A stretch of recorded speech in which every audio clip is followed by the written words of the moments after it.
Sohel class 7 আশা করছি তোমরা সবাই ভালো আছো। আজকে তোমাদের সবচেয়ে গুরুত্বপূর্ণ চ্যাপ্টার ইতিহাস বিষয়ে সপ্তম অধ্যায় আর অষ্টম অধ্যায় তোমাদের এমন সাজেশন বাছাই করে নিয়ে চলে এসেছি যা তোমাদের 2025 থার্ড ইউনিট টেস্ট বা তৃতীয় পর্যায়ক্রমের মূল্যায়নের জন্য খুবই ইম্পর্টেন্ট।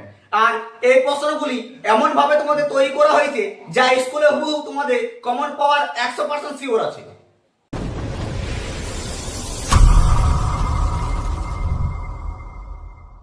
সাজেশনগুলো দেখার আগে তোমাদের কাছে ছোট্ট একটা অনুরোধ, তুমি যদি আমার চ্যানেলে নতুন হয়ে থাকো তা সাবস্ক্রাইব করে দিও আর সাজেশনগুলো যদি ভালো লাগে বন্ধুদেরকে শেয়ার করে জানিয়ে দাও। চলো তাহলে তোমাদের বেশি সময় নষ্ট না করে আজকের ভিডিওটি শুরু করা যাক।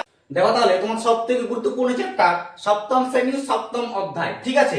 এটি তোমাদের থার্ড ইউনিট টেস্ট তৃতীয় পর্যায়ক্রম মূল্যায়ন সবচাইতে বেশি কমন কোশ্চেন এইটার থেকে তোমাদের দেয়, ঠিক আছে?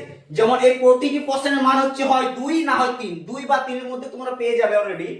দেখো প্রথম প্রশ্ন হচ্ছে সিলসিলা কাকে বলে? জিজ্ঞাসা চিহ্ন তারপর কি চিৎসিত কুপিসেদের জীবনযাত্রা কেমন ছিল, সুফিদের জীবনযাত্রা কেমন ছিল, ঠিক আছে? 2 নম্বর হচ্ছে পীর ও মুর্শিদ বলতে কি বোঝো? 3 নম্বর সীমান্ত শঙ্করদেব কেন বিখ্যাত? এটি অনেক গুরুত্বপূর্ণ, প্রায় স্কুলে এটা ছাপিয়ে দিই তোমাদের, ঠিক আছে? 4 নম্বর হচ্ছে সবথেকে ইম্পর্টেন্ট, যেটা হচ্ছে দিন ইন ইলাহি বা দিন ইন ইলাহি সপ্ত গ্রহ অনুষ্ঠান কেমন ছিল, ঠিক আছে? এটা মোস্ট ইম্পর্টেন্ট, তোমরা দেখে রাখো, এটা ভিভিআই দিয়ে রাখতে পারো, এটা প্রায় প্রশ্নে তোমাদের দেই।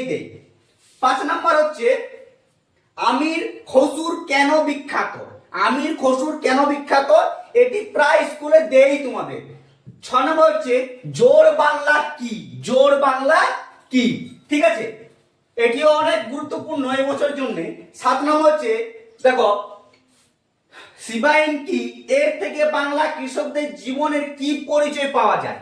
এটি অনেক স্কুলে প্রায় দেই হুবহু কমন পড়ে যায়, ঠিক আছে? 8 নম্বর হচ্ছে স্থাপত্য হিসাবে আলাই দরজার বৈশিষ্ট্য কি, ঠিক আছে? এটি অনেক ইম্পর্টেন্ট আর 2025 জন্য এটা বেশি ইম্পর্টেন্ট করে রাখবে, ঠিক আছে? 9 নম্বর হচ্ছে কি শ্রীমন্ত শঙ্করদেব কেন বিখ্যাত? এই প্রশ্নটি আমি তোমাদের দুবার দিয়েছি কারণ এই প্রশ্নটি অনেক অনেক গুরুত্বপূর্ণ হতে চলেছে। 10 নম্বর হচ্ছে মধ্যযুগ ভারতে ভক্তিবাদী সাধক ও সাধিকা কারা ছিলেন?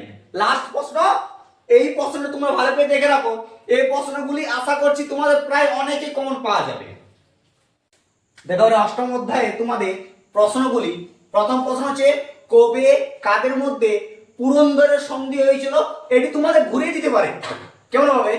কবে কাদের মধ্যে পুরন্দরের সন্ধি হয়েছিল বা কাদের মধ্যে হয়েছিল, কবে হয়েছিল, নানা রকম ভাবে প্রশ্ন দিবে, কিন্তু এই প্রশ্ন তোমাদের অনেক চান্স আছে, এটা পুরো গুরুত্বপূর্ণ, ঠিক আছে? এই অধ্যায় কি এই সন্ধির ফলে কি হয়েছিল, এই সন্ধির ফলে কি হয়েছিল, নানা রকম ভাবে ভেঙে দিবে, ঠিক আছে? একদম মিস করবে না।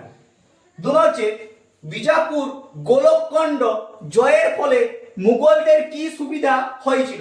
এটি অনেক স্কুলে প্রায় দেই, কিন্তু প্রথমের প্রশ্নটি অনেক ইম্পর্টেন্ট। 3 হচ্ছে খসলা কি?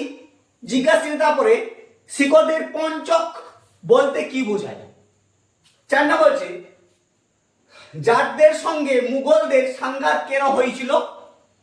5 নম্বর হচ্ছে রাজস্ব কি বা বর্গী কাদের বলা হতো বা মালপে বা মালওয়ারি